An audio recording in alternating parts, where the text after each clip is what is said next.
Bonjour à toutes et à tous. Aujourd'hui, nous sommes le mardi 5 mai 2026 et notre cher ami, le colonel Larry Wilkerson, est avec nous. Carol Wilkerson is here with us. J'ai dû réfléchir à qui j'étais. Toi aussi, non? I was trying to say something there, then I... J'essayais de dire quelque chose à ce moment-là, puis... Larry, bon retour parmi nous. Commençons par ce qui s'est passé hier, avec cette opération Freedom annoncée par Donald Trump et sa tentative de faire quelque chose dans le détroit d'Ormuz. Voici ce que Pete Hegseth a dit en décrivant ce qui s'est passé, du moins une partie de ce qui s'est passé.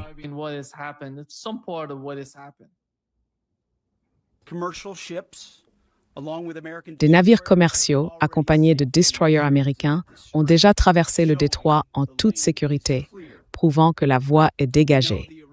Nous savons que les Iraniens sont embarrassés par ce fait. Ils avaient affirmé contrôler le détroit. Ce n'est pas le cas. Les navires américains ont ouvert la route, civils et militaires, en assumant les premiers risques comme les Américains le font toujours.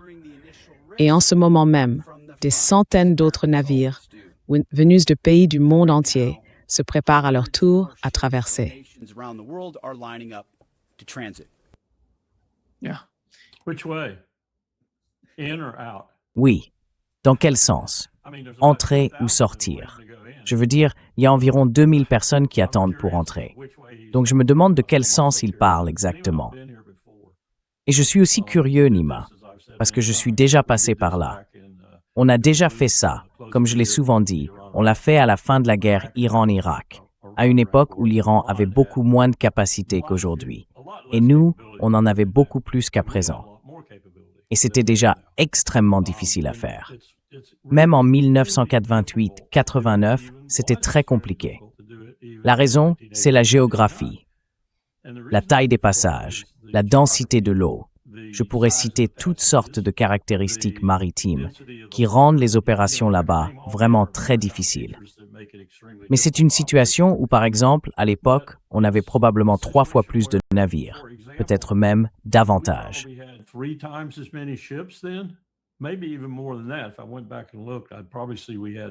Si je retournais vérifier, je verrais sans doute qu'on en avait encore plus que ça. Et en plus, on avait des navires bien mieux adaptés aux missions d'escorte. Les navires qu'on a là-bas maintenant, par exemple, j'ai entendu quelqu'un parler du Canberra. Le Canberra, c'est un LCS. En gros, c'est un navire de lutte contre les mines, reconverti à partir de ce qui était à l'origine un fiasco, un navire de combat côtier. Donc, ce n'est pas vraiment le genre de navire qu'on veut pour faire de l'escorte, sauf si le but c'est d'aller en avant, en arrière ou au milieu pour déminer. Ce navire-là, on ne le considère pas comme un escorteur. On le considère comme un chasseur de mines. Alors franchement, je ne vois pas trop de quoi on parle.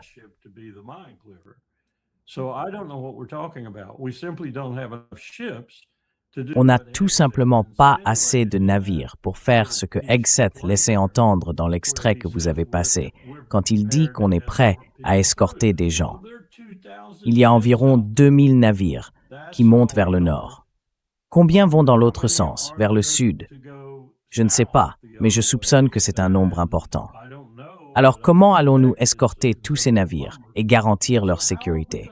Comment s'assurer qu'il y ait, si on peut dire, une sorte de cordon sanitaire autour de cet axe de déplacement?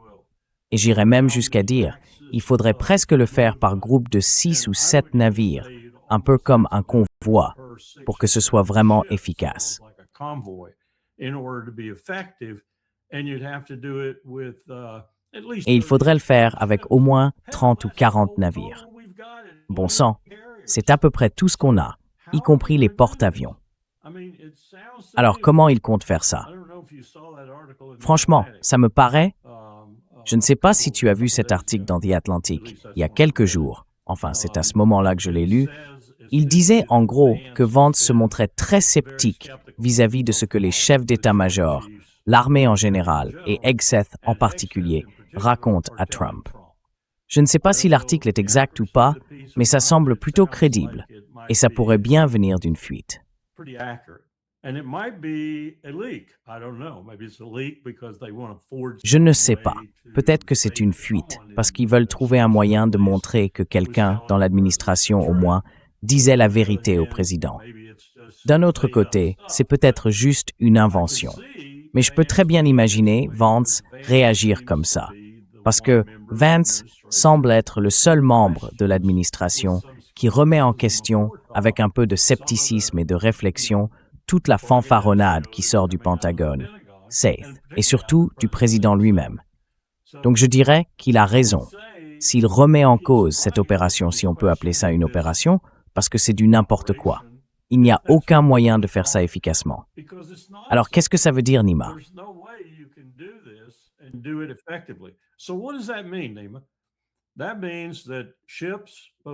Ça veut dire que les navires, qu'ils soient cargo ou pétroliers, s'ils décident vraiment d'y aller, ils vont nous prendre au mot et commencer à se déplacer en nombre. Parce que ça n'aurait aucun sens qu'ils y aillent un par un. Franchement, vous imaginez escorter un seul navire à la fois alors qu'il y en a 2000 qui attendent dehors pour passer? Ce serait empirer la situation au lieu de l'améliorer. Donc il faut les faire bouger assez vite, et dans les deux sens, vers le nord et vers le sud, sur les deux voies. Et ça, évidemment, ça complique encore les choses. Par exemple, en 1988, si je me souviens bien, pendant l'opération Ernest Will, avec beaucoup moins de capacité du côté iranien et beaucoup plus du nôtre, on faisait avancer les navires un par un.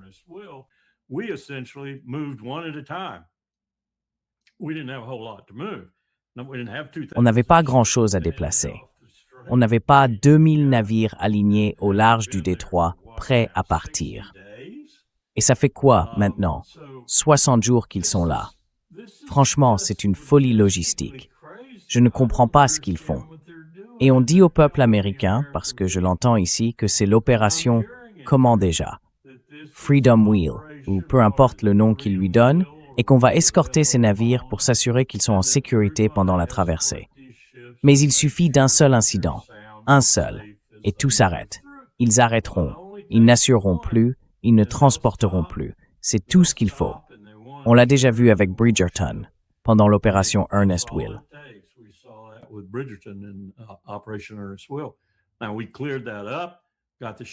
Bon, on a réglé ça. On a dégagé le navire, et on a repris le mouvement. Les Iraniens, à ce moment-là, n'avaient pas la capacité d'influencer les navires qui traversaient le détroit. Il y en avait beaucoup moins d'ailleurs. Et on utilisait vraiment la puissance de feu contre leur poste de commandement et de contrôle, qui se trouvait, si je me souviens bien, sur une plateforme pétrolière. Quand deux vieux destroyers iraniens, des modèles de la Seconde Guerre mondiale, sont sortis, on en a coulé un, et on s'apprêtait à larguer une autre bombe de 250 kilos dans la cheminée du second, quand Ronald Reagan, le président, nous a ordonné d'arrêter. Aujourd'hui, la situation est très différente. Alors franchement, je ne vois pas de quoi il parle.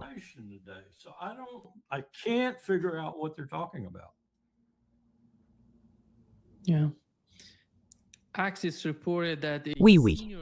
Axios a rapporté qu'un haut responsable de l'administration Trump a déclaré que les États-Unis avaient averti l'Iran, dimanche, qu'ils allaient lancer une mission pour la liberté de navigation dans le détroit d'Ormuz, en exhortant l'Iran à ne pas entreprendre d'actions perturbatrices. Quel a été le résultat? Ce qu'on a appris hier, c'est que l'Iran a frappé 3 navires commerciaux. Et en plus de ça, le Canberra, celui que vous venez de mentionner, qu'ils appellent un navire de guerre américain, a été visé. Ils ont essayé, vous savez, de prévenir le Canberra avec 2 missiles balistiques.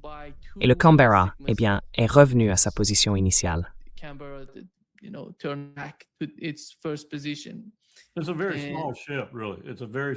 C'est un tout petit navire, vraiment, un très petit navire. Il faisait partie de la classe LCS. Vous vous souvenez peut-être, c'est celle que Lockheed a construite, et le tout premier sorti des chantiers, pour ainsi dire, s'est brisé et a coulé. Ensuite, la marine a cherché désespérément une mission pour ce type de navire, dont plusieurs avaient déjà été commandés et achetés. L'une des missions qu'ils ont trouvées, c'était l'escorte dans des zones comme celle-ci, près des côtes. Ils en ont converti plusieurs. Je crois que le LCS, le Canberra en fait partie. Il s'inscrit dans une longue lignée de navires appelés Canberra.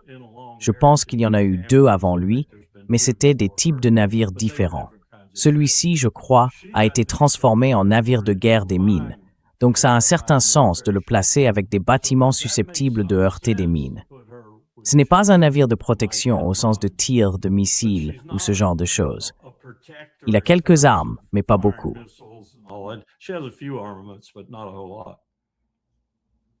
Yeah. One of these vessels was, Oui, l'un de ces navires venait, tu sais, de Corée du Sud, et il a été touché par cette attaque. Et l'autre incident important, hier, c'était l'attaque contre Fujairah, dans la zone pétrolière des Émirats arabes unis, un endroit vraiment stratégique. Tu vois ce que les Émirats essaient de faire avec l'OPEP et les pays du CCG. Ils s'éloignent de tout ça. Ils veulent suivre leur propre voie. Ils se rapprochent d'Israël, même. Ils essayent de créer des liens. Après cette attaque contre Fujairah, un responsable émirati a déclaré « L'Iran devrait se souvenir que ce sera notre 4 mai, comme le 7 octobre pour Israël. Comme le Hamas l'a fait à Israël, pour nous c'est notre 4 mai. » Et ils ont promis qu'ils allaient, tu sais, répondre à ce qui s'est passé.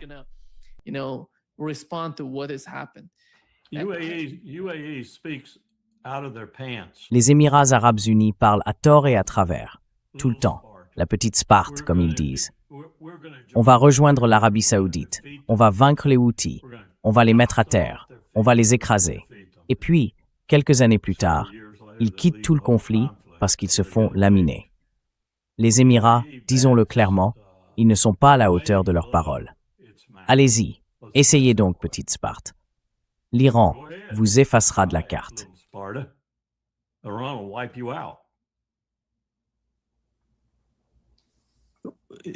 Est-ce qu'ils croient vraiment que si quelque chose arrivait, Israël viendrait les aider?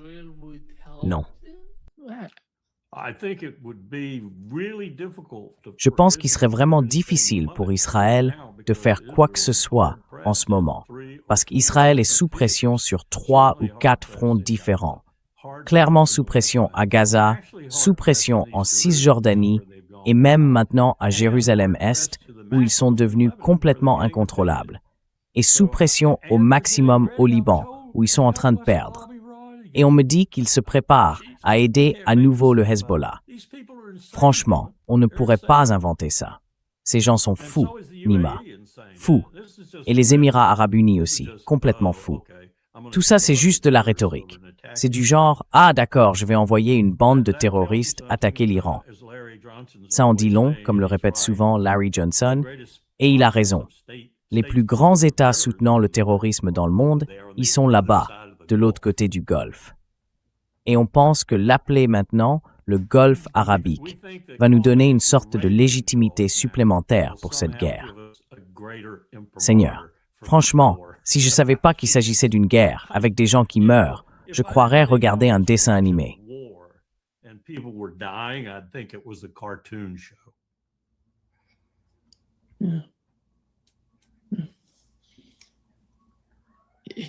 Voici, Larry, ce que Donald Trump a déclaré il y a quelques instants avant de venir en direct avec nous.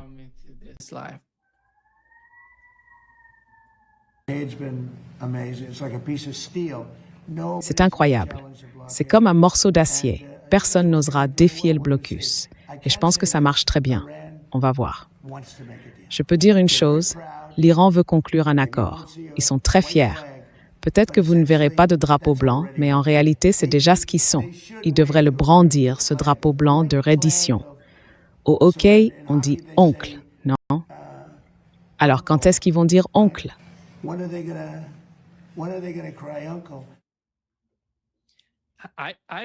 J'aimerais bien savoir qui est le réalisateur du cerveau de Trump, parce que ce type fait un travail incroyable.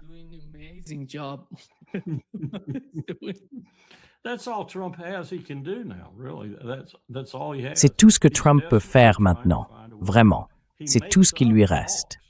Il essaie désespérément de trouver une issue. Il invente des discussions qui n'existent même pas. Il commande des négociations qui n'ont jamais eu lieu. Il invente des propos que les Iraniens n'ont jamais tenus. Il invente des scénarios complètement faux et il tisse une histoire qui est fausse de bout en bout. Et il pense, et je suis de plus en plus convaincu que son esprit fonctionne comme ça, et de façon encore plus agressive aujourd'hui. Il finit par se persuader que ce qu'il répète sans cesse est vrai. Et il vit là-dessus. Ce qu'on voit là, c'est une catastrophe évidente. Regardez simplement ce qu'il a dit. On escorte des navires. On fait un blocus. Il ne sait même pas ce que le mot blocus veut dire. He doesn't even know what blockade means. Blockade doesn't mean to escort ships. Un blocus, ça ne veut pas dire escorter des navires. Un blocus, ça veut dire que vous gardez les navires ennemis au port. Et s'ils sortent du port, vous les détruisez. Eh bien, il a déjà détruit la marine iranienne. Qu'est-ce qu'il va faire de plus? Il a déjà détruit l'armée de l'air iranienne. Qu'est-ce qu'il va faire de plus? La seule chose qu'il n'a pas détruite, c'est ce qui risque de lui retomber dessus, à lui et aussi sur les Émirats arabes unis et tout le monde autour, si l'Iran décide de lancer une nouvelle vague, les missiles balistiques. Alors je ne suis même pas sûr qu'il comprenne les mots qu'il emploie. Qui est-ce qu'il bloque, au juste? Il ne bloque pas le détroit d'Ormuz, parce que ce n'est pas son objectif. Son but déclaré, c'est de permettre aux navires de traverser le détroit dans les deux sens, vers le nord et vers le sud.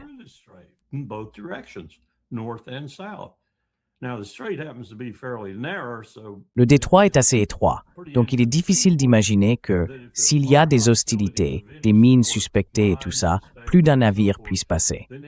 Peut-être deux, si l'un monte vers le nord et l'autre descend vers le sud, l'un dans le chenal entrant, l'autre dans le chenal sortant. Là, on peut dire que deux navires traversent.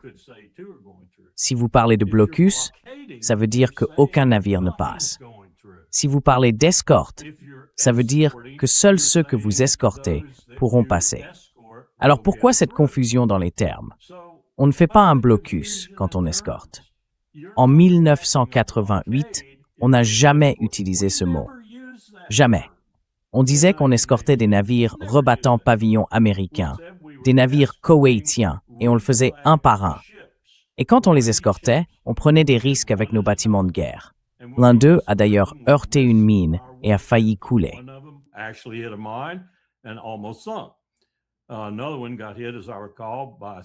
Un autre a été touché, si je me souviens bien, par Saddam Hussein, qui a envoyé non pas un, mais deux missiles Exocet et les a frappés, soi-disant par erreur. Donc je ne comprends pas. Il n'utilise même pas la bonne terminologie. Il parle de quelque chose qui n'existe pas. Une escorte de blocus, c'est ça, une escorte de blocus. Soit on escorte les navires à travers le détroit, soit on bloque le détroit. Si on bloque le détroit, aucun navire ne passe parce que le blocus les en empêche. Maintenant, s'il essaie de dire « je bloque et j'escorte », et ce que je bloque, c'est la capacité de l'Iran à attaquer les navires escortés, là c'est autre chose. C'est une sorte de mélange des deux. Mais je ne vois pas ça se produire. Et si jamais je vois ça arriver, je pense qu'on verra des navires touchés, et peut-être même certains couler.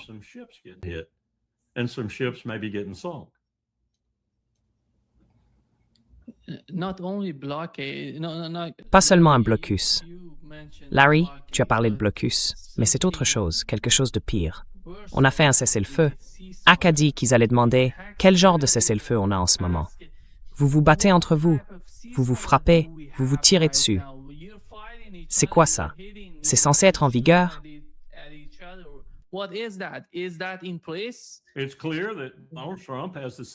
C'est clair que Donald Trump a la même idée du mot cessez-le-feu que Bibi Netanyahou. Ils sont faits du même bois. Ils ne savent pas ce que ce mot veut dire. Enfin, je sais bien que Netanyahou, lui, sait ce que ça veut dire. Et pour lui, Nima, un cessez-le-feu, ça veut dire « je peux tuer plus de gens, mais plus efficacement ». Voilà ce que ça veut dire. Et c'est exactement ce qu'il fait au Liban en ce moment. Il ne fait pas ça à Gaza. Et Naftali Bennett, entre autres, sont furieux contre lui parce qu'il ne le fait pas, puisque l'armée israélienne refuse de descendre dans les tunnels. Et c'est là que se trouve le Hamas maintenant, dans ces tunnels. Et l'armée lui a dit très clairement, on ne descendra pas dans ces tunnels. Alors Bennett et les autres sont vraiment en colère contre lui, parce qu'à leurs yeux, il n'a pas fini. Pour eux, il n'a pas terminé d'éliminer le Hamas à Gaza. In their view, he's not finished eliminating Hamas in Gaza.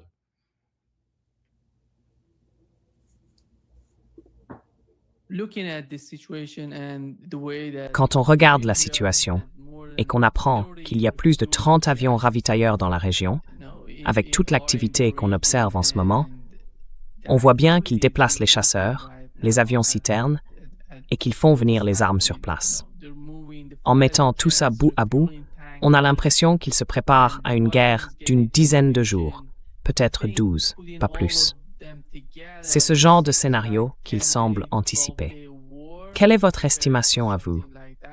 S'ils se préparent à une nouvelle phase de guerre, selon vous, combien de temps cela pourrait durer?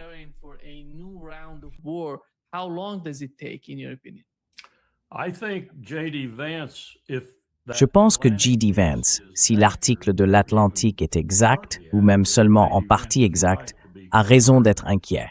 Parce que d'après cet article, l'une de ses grandes préoccupations, c'est que nous utilisons des munitions qu'il vaudrait mieux garder sous la main pour d'autres menaces plus sérieuses qu'un conflit avec l'Iran, de vraies menaces. Alors, je ne sais pas trop comment interpréter tout ça.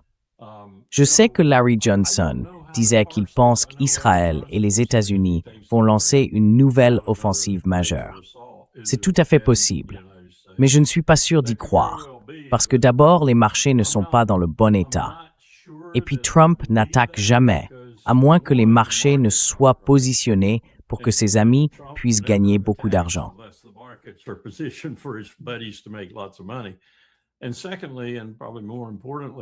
Et ensuite, et sans doute plus important encore, je ne vois vraiment pas la configuration des forces, ni leur positionnement, ni du côté israélien, ni du côté américain, qui permettrait de mener une attaque vraiment efficace. Bon, ils pourraient très bien décider d'attaquer quand même, mais je pense qu'ils ont déjà prouvé à plusieurs reprises que la puissance aérienne, à elle seule, ne change pas grand-chose. Je ne pense pas qu'ils soient assez fous pour engager des troupes terrestres en nombre. Peut-être qu'ils enverront quelques forces spéciales, mais ils se feront battre comme avant. Donc, je ne suis pas sûr d'être d'accord avec Larry quand il dit qu'une attaque est imminente. Je peux me tromper. Ce gouvernement est bien assez stupide pour me donner tort, mais je ne crois pas que ce soit le cas.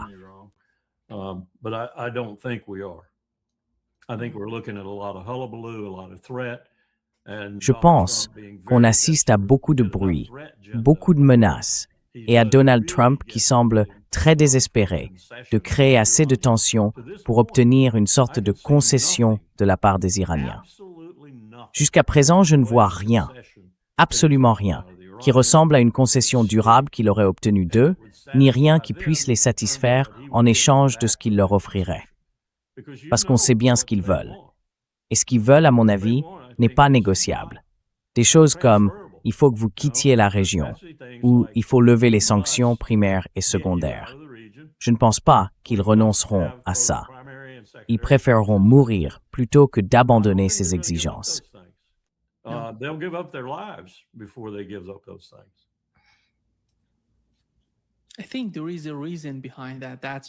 Je pense qu'il y a une raison derrière tout ça. C'est pour ça que l'Iran a mis ses points sur la table. Le premier et le deuxième point parlent de mettre fin à la guerre sur tous les fronts et que les États-Unis se retirent. Ils savent très bien que ça n'arrivera pas. Et ils savent aussi que les sanctions ne seront pas levées. C'est pour ça qu'ils les avancent. Parce qu'en réalité, on revient à la situation d'avant le début de cette guerre. Et personne ne fait rien pour l'autre camp. Mais cette fois, le détroit d'Ormuz est entièrement sous le contrôle des Iraniens.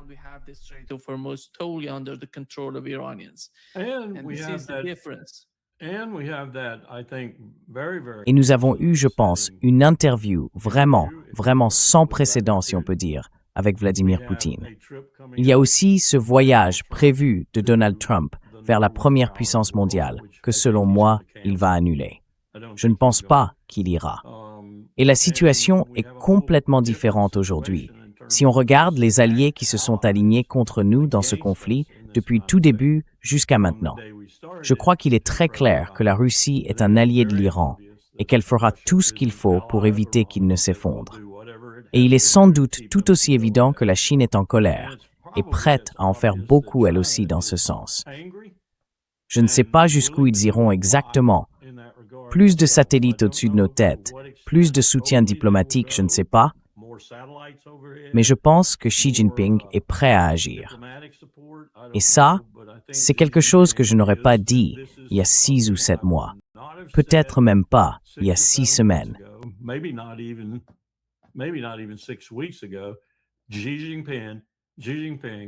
Xi Jinping est furieux. Il est en colère contre les États-Unis d'Amérique. Pas vraiment une bonne situation pour nous. Quelqu'un m'a dit, il faut qu'on retrouve notre primauté. J'ai répondu, c'était hier. J'ai dit, mon gars, notre primauté, ça fait longtemps qu'on l'a perdue. Nous ne sommes plus la puissance dominante dans le monde. La Chine est la première puissance mondiale. Point final, sans exception. Il n'y a même pas de débat là-dessus. Venez, on peut en parler. On peut discuter des différentes dimensions du pouvoir d'État. La Chine est la première puissance mondiale. La seule dimension où elle n'est pas encore dominante à l'échelle mondiale, l'hégémon, si on veut, même s'il n'aime pas ce mot, c'est la finance. Et Xi Jinping vient d'annoncer qu'il allait s'en emparer. Et je n'ai aucun doute qu'il va réussir. À ce moment-là, il n'y aura plus de sanctions, ni primaires, ni secondaires. Il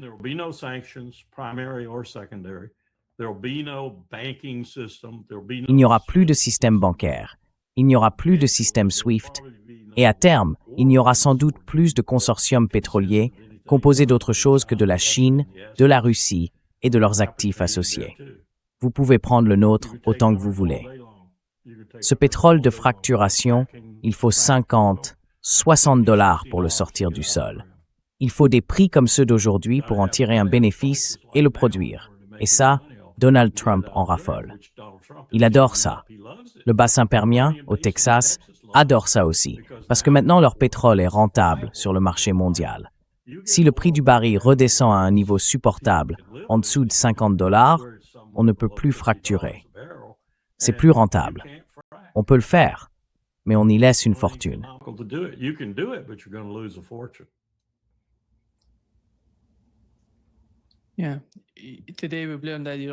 Oui. Aujourd'hui, on a appris que le ministre iranien des Affaires étrangères, Araghchi, est en route pour la Chine. Et quand on regarde ce qui s'est passé jusqu'à présent, l'Iran s'est rendu à Islamabad, puis à Moscou, et maintenant, il se dirige vers la Chine. Hier, on a appris que la Chine avait dit à ses raffineries qu'elle n'avait pas à s'inquiéter des sanctions américaines pour travailler avec l'Iran.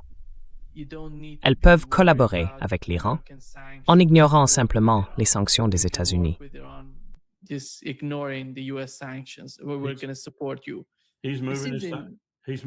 Nous allons vous soutenir. Il avance son calendrier. Il ne fait jamais ces choses sans un plan précis. Et maintenant, il accélère parce qu'il voit qu'il faut le faire. Au départ, il comptait laisser le renminbi, sur une dizaine d'années environ, s'imposer peu à peu jusqu'à représenter 60-70% du PIB mondial. Il en est déjà à mi-chemin, parce que ce PIB se trouve en Asie. Et ensuite, il voulait présenter au monde un fait accompli. Vous ne pouvez plus commercer sur les marchés pétroliers, ni sur aucun autre marché de matières premières, sans passer par le renminbi. Vous n'avez plus besoin du dollar. Le dollar n'est plus la monnaie de base. Ce n'est plus la monnaie des transactions. Ce n'est plus la monnaie de réserve. C'est le renminbi. Vous me suivez? Il a avancé son calendrier, à mon avis.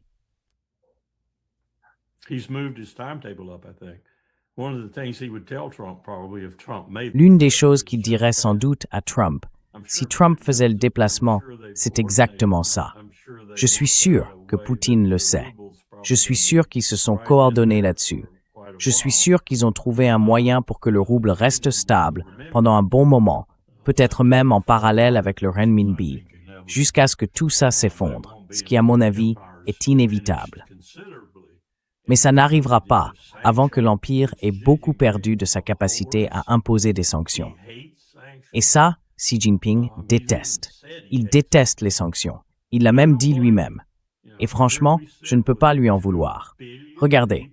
Aujourd'hui, 2 milliards de personnes vivent sous sanctions. Et si on lit cette étude, nos sanctions ont tué 38 millions de personnes, dont la moitié sont des femmes et des enfants, au fil des années, en gros depuis 2000, autour du moment du 11 septembre. Avec nos sanctions, nous avons tué 38 millions de personnes. With our sanctions, we have killed 38 million people.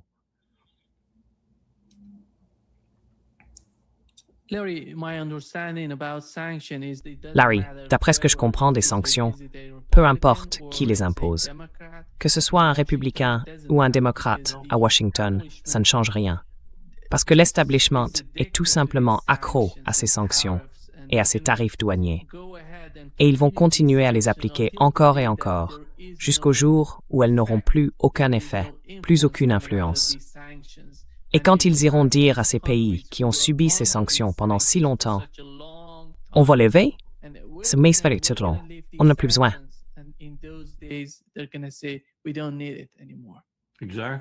Exactly. And what it's going to do to us, Exactement, is it's exactement, gonna cause us to have to exactement. deal directly.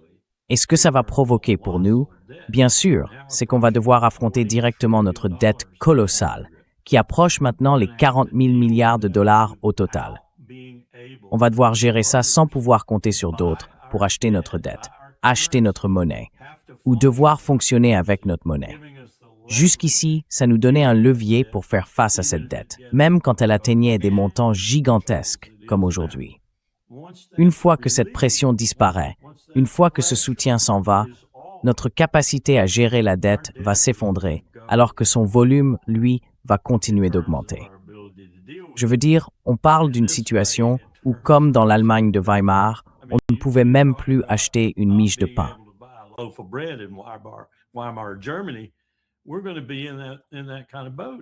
On va se retrouver dans la même galère si on n'arrête pas ça et si on ne reprend pas le contrôle. Et tout ça, c'est la responsabilité du Congrès. Vous savez, on peut dire que Donald Trump devrait faire quelque chose, et je le ferai. Mais je ne m'attends pas à ce qu'il fasse quoi que ce soit. Notre Congrès est tellement coupable dans cette histoire, et je n'excuse personne. Ils ont tous regardé sans rien dire. Ils ont tous signé les chèques. Ils ont tous pillé le trésor, année après année. Et vous savez, mon père disait toujours, « Méfie-toi des républicains, parce qu'ils te tueront. Méfie-toi des démocrates, parce qu'ils te voleront jusqu'à l'os. » Eh bien aujourd'hui, les deux partis te tuent et te volent jusqu'à l'os. Voilà où en est le contribuable américain. That's where the American taxpayer is today. Caught between absolute ineffective Coincé entre des partis totalement inefficaces en matière de rigueur budgétaire.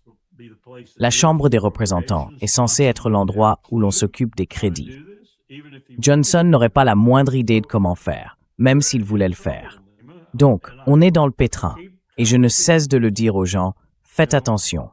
Quand on va s'effondrer, ce sera avec un grand, grand fracas, et des vies vont être brisées. Ce ne sera pas juste 8 $ le gallon à la pompe. Ce sera que vous ne pourrez plus rien vous permettre. Vous ne pourrez même plus vous nourrir. Vous ne pourrez plus avoir un toit au-dessus de votre tête. Et bien sûr, toutes ces choses auxquelles vous pensiez, comme payer les études de vos enfants, tout ça, ce ne sera plus possible.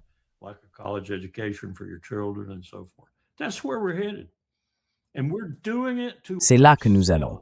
Et c'est nous qui nous infligeons ça. Il n'y a absolument aucune raison pour qu'on n'ait pas pu gérer les choses de façon à ce que l'effondrement, si on peut dire, soit si doux, si progressif, qu'on ne s'en rendrait même pas compte, ou presque. On aurait pu traverser cette période, puis en sortir, tranquillement. Je ne dis pas qu'on redeviendra un jour la première puissance mondiale. La Chine a déjà pris cette place, pour l'instant. Mais elle va découvrir que ce n'est pas aussi simple que ça en a l'air. Elle va voir que c'est un chemin très difficile. Alors il vaudrait mieux, bien mieux même, que la Chine, qu'il y ait une sorte de consortium, comme je l'ai souvent dit, avec Pékin, avec Moscou, avec Tokyo peut-être.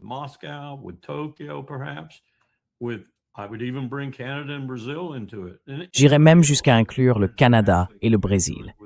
Et tous ceux qui voudraient vraiment s'y joindre avec la bonne volonté pour gérer des choses comme les armes nucléaires et la crise climatique.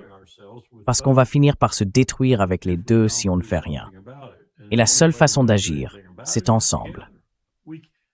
Comment diable peut-on affronter ces problèmes si on passe notre temps à se battre entre nous, si on est engagé dans des guerres comme celle d'aujourd'hui, des guerres de choix, des guerres inutiles, des guerres qu'on a déclenchées, qu'on a préparées, des guerres dans lesquelles notre petit allié Israël nous a aidés à plonger. Il faut que ça s'arrête.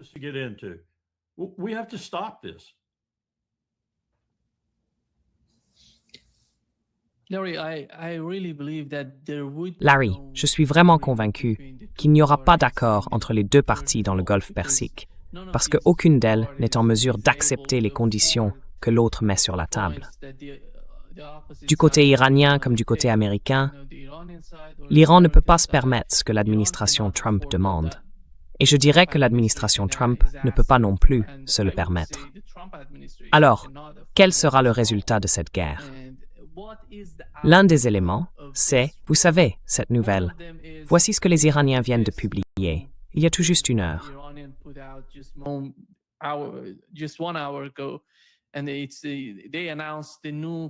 Et ils ont annoncé la création de la nouvelle autorité du détroit du Golfe Persique. Ils ont même une adresse mail, et toute personne qui veut passer par le détroit d'Ormuz doit leur écrire, remplir les formalités et bien sûr, payer le péage pour traverser le détroit d'Ormuz. L'autre point, c'est la question des bases américaines dans les pays du Conseil de coopération du Golfe. Et tout ça, ce sont les conséquences concrètes, ou du moins tangibles, de cette guerre choisie par Donald Trump jusqu'à présent. Alors, selon vous, quel est le résultat de cette guerre jusqu'à maintenant?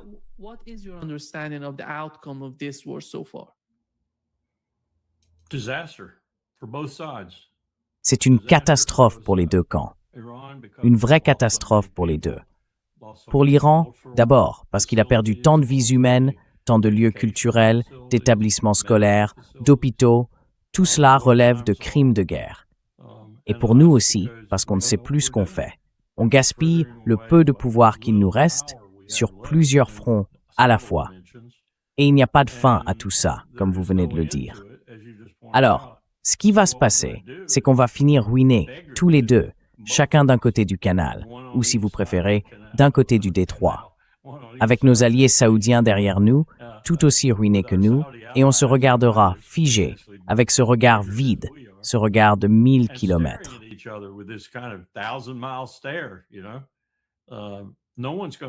Personne ne va gagner cette guerre. Personne.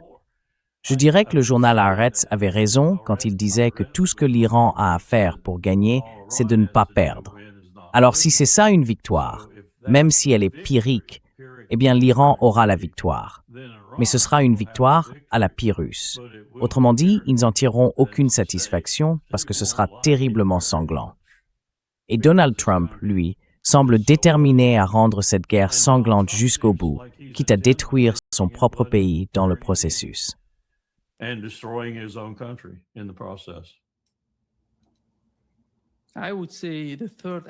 dirais que le troisième résultat, Larry, c'est cette division profonde et immense qui se produit entre les pays du Golfe. Oui, c'est vraiment grave et personne n'en parle.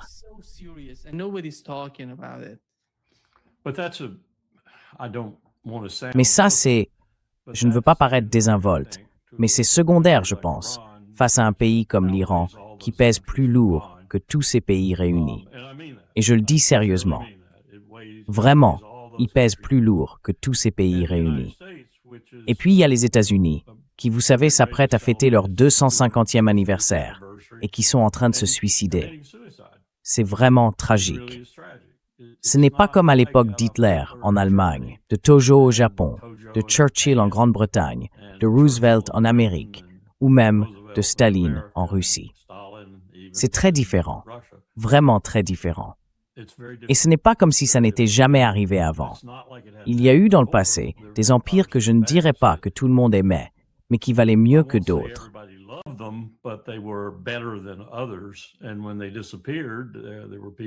Et quand ils ont disparu, il y a eu des gens qui ont regretté leur disparition, même s'ils n'étaient pas forcément des sujets de l'empire.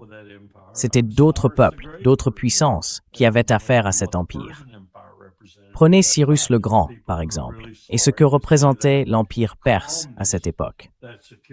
Certains ont vraiment déploré la perte de cette stabilité, de cette sécurité, de cette prospérité économique telle qu'elle existait alors, et ont vu arriver des dirigeants qui n'avaient rien de comparable. La même chose s'est produite avec l'Empire moghol. Il y a eu des empires qui se sont effondrés dans le fracas, presque de manière suicidaire, et d'autres qui se sont simplement éteints peu à peu. Et s'ils se sont éteints, c'est surtout parce qu'ils n'ont pas su transmettre le flambeau du pouvoir à quelqu'un d'assez compétent pour maintenir l'empire dans un état raisonnable.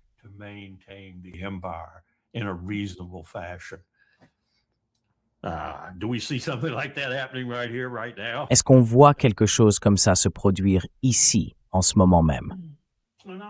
Et je dirais que l'Iran a aussi un problème de ce côté-là, dans une certaine mesure. L'Iran doit lui aussi trouver une nouvelle direction. Et je ne pense pas que ça viendra forcément du parti de la guerre, si on peut dire. Je ne parle pas forcément des gardiens de la Révolution, même si ça pourrait venir d'eux. Mais je pense que la nouvelle direction de l'Iran, et là je parle de l'Iran du 21e siècle, dans un sens positif si c'est possible. Je veux dire, on va tous droit dans le mur si on ne fait rien contre les armes nucléaires et le climat. Mais cet Iran-là doit être dirigé par une génération plus jeune, une direction qui attend son heure, si on veut, et qui veut ce que l'Iran voulait déjà au tournant du XXe siècle, une vraie démocratie.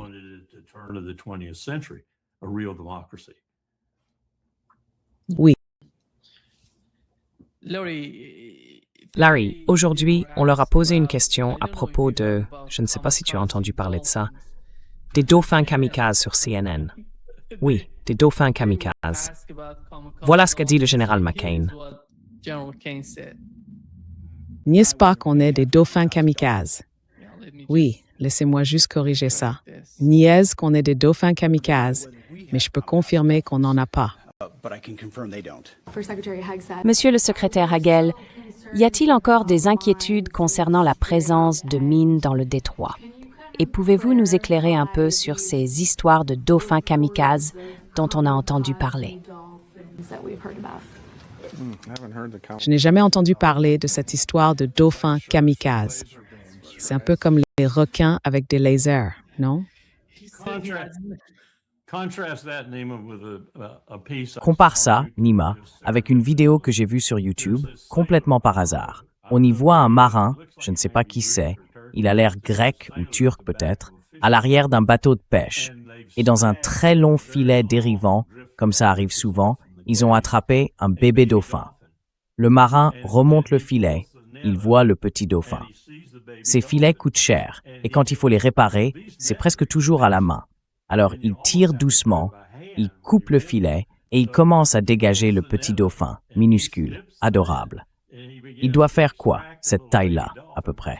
Il réussit à le sortir, il l'arrose un peu, il vérifie qu'il va bien, et puis, avec beaucoup de douceur, il le remet à l'eau. Mais avant de le relâcher, il lui donne un baiser. C'est comme ça qu'on devrait traiter les dauphins, pas en leur attachant des explosifs pour les faire sauter.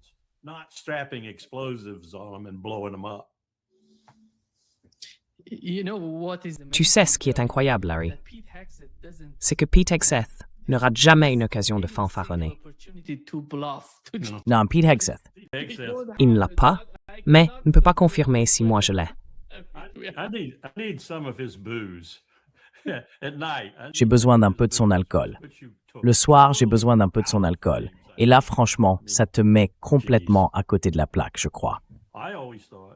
Enfin bon, j'ai toujours pensé, et je vais te dire la vérité, j'ai toujours pensé que le fait d'utiliser des dauphins d'une manière suicidaire pour eux, tu sais, leur attacher des explosifs ou ce genre de choses, c'est le comble de la dépravation humaine.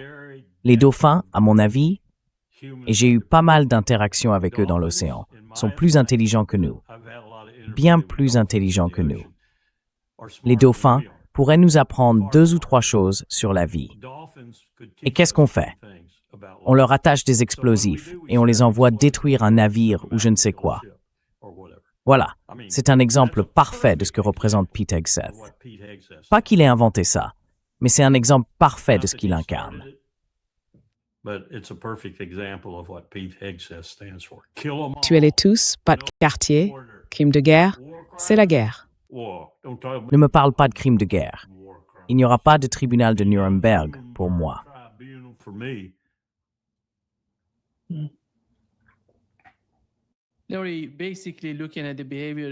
Larry, si on regarde le comportement de l'Iran en ce moment, en gros, ils disent « Laissez-nous tranquilles, partez d'ici, on ne veut plus de vous ici ». Mais ça ne semble pas vraiment être le cas, tu vois, parce qu'hier, Donald Trump a donné une interview où il a répété exactement les mêmes positions qu'il avait avant le début de cette guerre. Et voici ce qu'il a dit. If they had guns, which they don't have, S'ils avaient des armes, ce qu'ils n'ont pas, s'ils avaient des armes, tu sais, des armes ont été envoyées, mais d'autres les ont prises. S'ils en avaient, ils se défendraient. fight back. I'm convinced. J'en suis convaincu. But you can't. Mais on ne peut pas opposer une population sans armes à des gens équipés d'AK-47 et rester là même si on est 250 000. Alors tu sais, tu m'as demandé au début si j'aimerais les voir se battre. Et je suis très partagée parce qu'ils ont perdu 42 000 personnes en 2 semaines. Je n'ai pas envie de revoir ça. Ils doivent avoir des armes et je pense qu'ils commencent à en recevoir. Dès qu'ils en auront, ils se battront tout aussi bien. As soon as they have guns, they'll fight like as He's being lied to. He's being lied to by On lui ment. people On lui around ment depuis le this début situation par des gens impliqués dans cette affaire qui mentent à ce sujet depuis 1978 et sans doute même avant. But they have been Ils mentent sur le lying peuple about iranien. people. They've been Ils mentent lying sur la situation réelle en Iran, situation année après on année. the ground. Il y a des gens qui envoient de l'argent aux Moudjahidines du peuple, le Marquet. D'autres envoient de l'argent à la famille Pahlavi. Et puis, il y a ceux qui pensent en savoir plus sur l'Iran. Certains sont même irano-américains que les gens qui vivent réellement en Iran.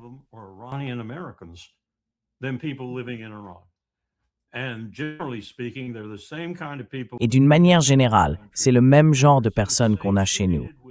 Des gens tellement repus de leur propre importance et souvent de leur richesse aussi. J'en ai rencontré beaucoup. Ils pensent que leur retour rendrait le pays meilleur. S'ils revenaient, vraiment, c'est malade. Vraiment, c'est malade. Et Trump écoute ces gens-là, tout comme il écoute Laura Loomer et d'autres du même genre. Il les écoute. Soit ça, soit c'est le plus idiot des fils de pute sur cette planète. Je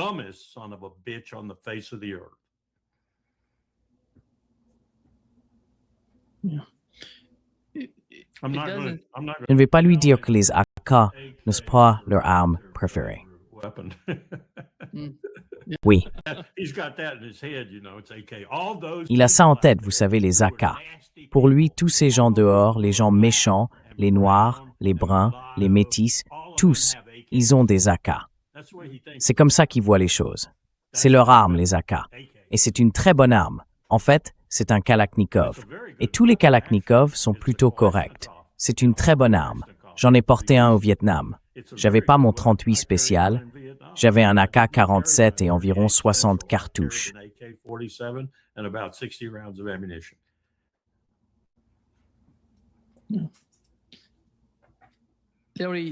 Larry, tu penses que l'Europe pourrait jouer un rôle plus important dans ce qui se passe dans le monde aujourd'hui? En gros,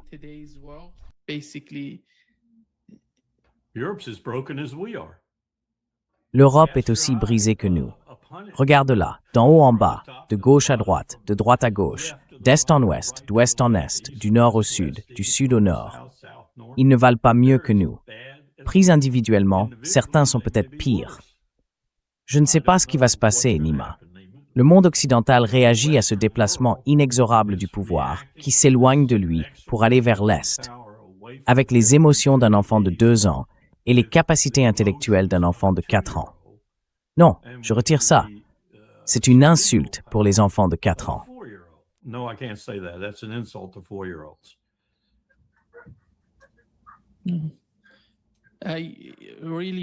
j'espère vraiment, Larry, que quelque chose de positif sortira de ces guerres, de cette guerre au Moyen-Orient pour les Palestiniens, parce que tu as évoqué le cas du Liban.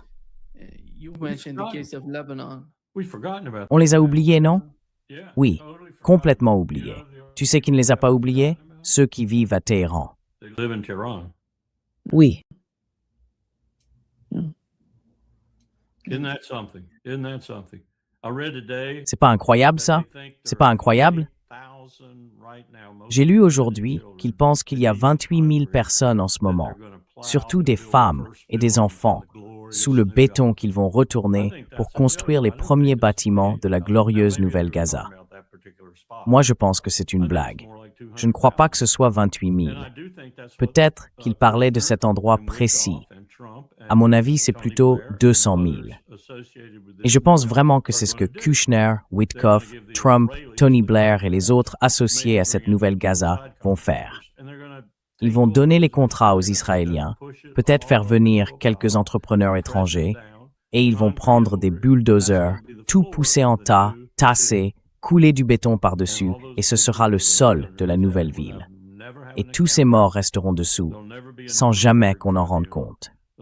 Il n'y aura jamais de tribunal de type Nuremberg. Il n'y aura jamais la moindre reddition de compte pour les atrocités commises par les Israéliens contre un autre peuple. Un génocide.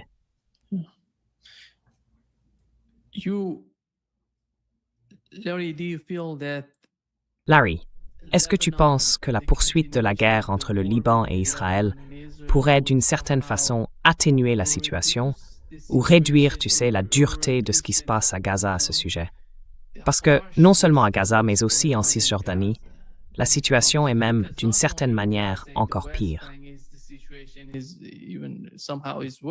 Yeah, because in the West Bank, there's still a lot of people alive. Oui, parce qu'en Cisjordanie, il y a beaucoup de gens encore en vie.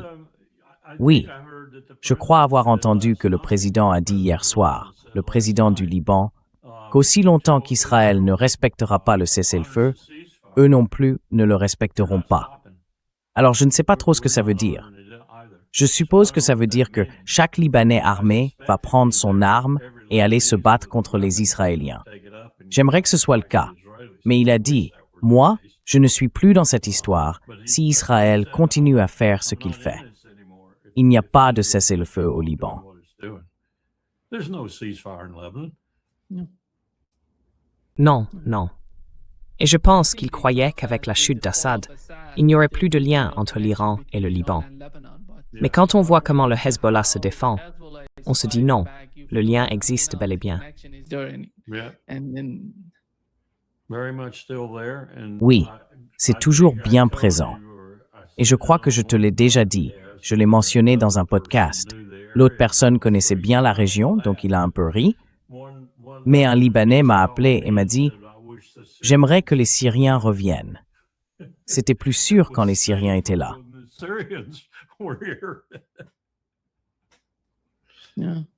Oui, c'est voilà, Larry, ce qui se passe avec les Israéliens, en gros, avec Ben Gvir.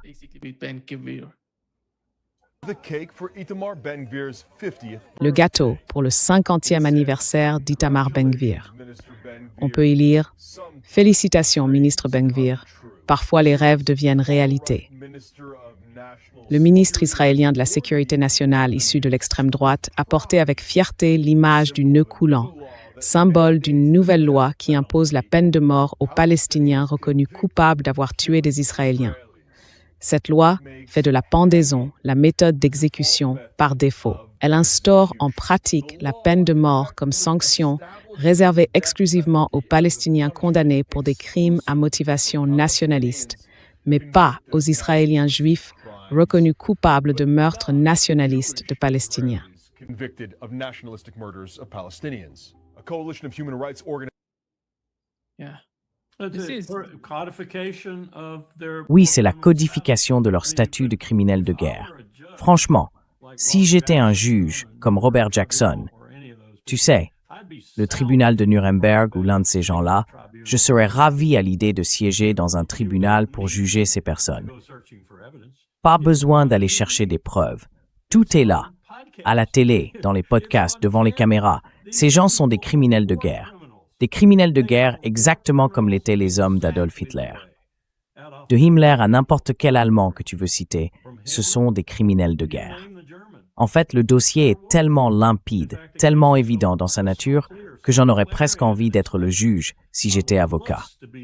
Et pourtant, regarde ce que fait le monde. Regarde ce que fait le monde. En gros, t'as vu le Parlement l'autre jour? Le Parlement britannique. Where you actually had the British Parliament. I've been in that room. I've been in that room, House of Commons, up in the Visitors Gallery. Oh God, I hate to tell you, I was a guest of Tony Blair, but I'm up there in that thing and I'm watching the speaker because the speaker really controls that house. What's happening? You get this woman who stands up and she says that Starmer is a liar. That's bad language. That's bad juju. So the speaker tells her, you retract that or I will remove you from this house. She refuses to retract it. He removes her from the house. Up pops another member and says, Starmer's a liar. He says, retract that or I'll remove you from the house. And he will not retract it. So he's removed from the house. What are they going to do? Depopulate the British Parliament? Vider le Parlement britannique. Parce qu'il y a des gens là-bas qui en ont enfin eu assez d'Israël. Assez de Starmer, assez du soutien à Israël, assez des gens avec qui Starmer s'est entouré et qu'il a placés à des postes de pouvoir, surtout pour satisfaire Israël. Vider la Chambre des communes, d'accord? J'aimerais vraiment voir ça arriver, parce que ce serait la première protestation vraiment visible et significative contre ce génocide qui se déroule en Israël. La première que j'aurais vue. Et pourtant, il ne se passe rien. Pas vraiment. Je veux dire, il y a bien quelques actions isolées, mais en réalité, rien ne bouge. On laisse simplement ces gens s'en tirer comme si de rien n'était. Comme si, une fois tout ça terminé, on pouvait tous reprendre le thé et se sentir bien dans notre peau. Eh bien, j'ai une nouvelle pour vous. Votre conscience, elle, ne vous lâchera pas jusqu'à votre dernier jour.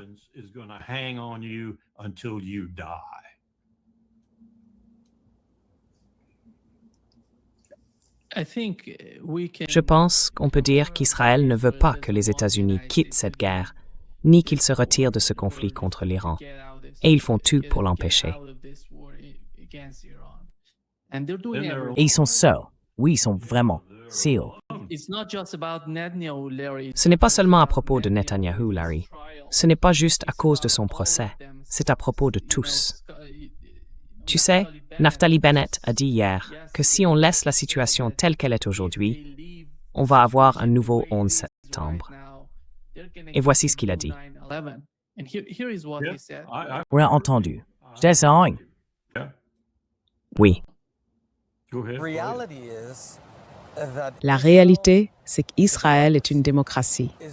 C'est le meilleur allié que l'Amérique puisse avoir. Et l'OTAN n'aide pas. Imaginez un instant qu'on n'existe pas et que le Moyen-Orient soit livré aux djihadistes, à Al-Qaïda, à Daesh, au Hezbollah. On sait très bien ce qui se passerait. Ils frapperaient les tours jumelles le 11 septembre. Vous étiez à New York quand c'est arrivé.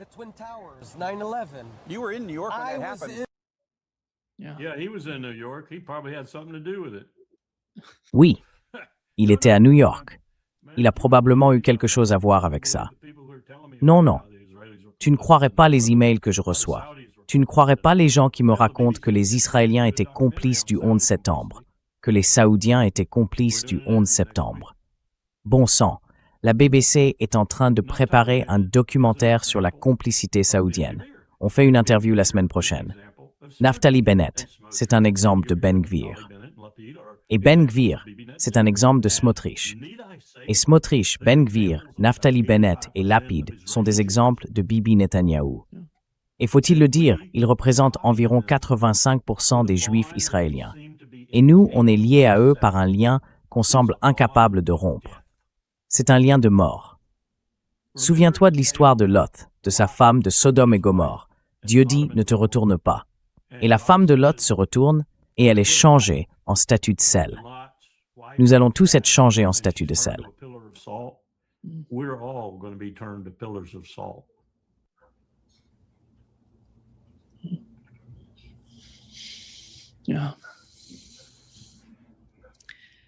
Oui, Oui. Faut pas trop s'énerver à ce sujet, même si c'est écœurant. C'est la chose la plus répugnante qui se passe sur cette planète. Et on y joue un rôle clé.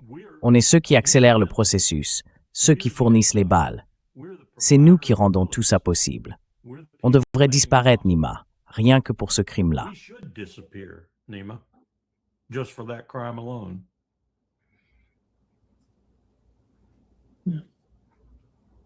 I think every day they're looking at us. Je pense que chaque jour, ils nous regardent et ils se disent qu'ils vont sortir une nouvelle histoire. Mais au final, regardez ce qui s'est passé avec Charlie Kirk. Regardez ce qui se passe au Moyen-Orient.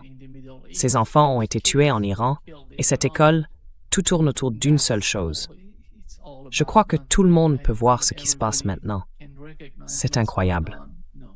Alors, vous savez, je ne sais pas trop ce qu'on peut faire. I don't know what we can do. No, I think a lot of people feel, a lot of people who have a good Non, je pense que beaucoup de gens ressentent ça. a good mind, Beaucoup de gens qui ont bon cœur, qui ont de la tête et un peu de compassion, de vraie compassion humaine.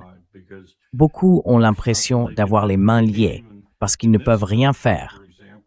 Ils ne peuvent même pas, dans ce pays par exemple, se débarrasser de la tumeur qui siège à la Maison-Blanche. Ils ne peuvent pas non plus se débarrasser de la tumeur qui préside la Chambre des représentants. Ils ne peuvent rien faire contre ce groupe de personnes qui prend leur argent, l'argent qu'ils ont durement gagné, pour le dépenser à tuer des gens. and spending it on killing people.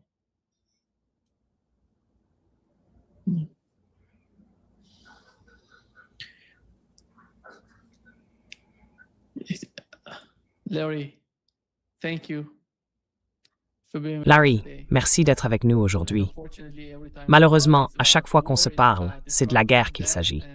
C'est de la destruction, de la mort. On essaie de faire de notre mieux pour en parler, au moins pour en parler, pour éclaircir certains problèmes, certaines questions liées à ces guerres. Mais les décideurs, eux, ne sont pas ici. Ils sont à Washington, en gros. Et leur rôle est bien plus important que ce qu'on fait ici. Mais c'est tout ce qu'on peut faire. Et j'espère qu'un jour, la raison reviendra à Washington. Maybe someday sanity comes to Washington. We are here. Nous sommes ici comme sur une plaine obscure, balayée par des alarmes confuses de lutte et de fuite, où des armées ignorantes s'affrontent dans la nuit. Clash by night. Beautiful. Thank you, Larry. Merci Larry, toujours un vrai plaisir. À vendredi. We'll have. Oui, on verra si LG avait raison. J'espère que non. He's not. Oui, exactement. That's a good. I fear. J'ai bien peur que oui. Faites attention à vous. Take care. J'espère que non. Yeah. Oui, j'espère qu'il ne l'est pas non plus. Au revoir. À bientôt. Salut. See you. Bye-bye.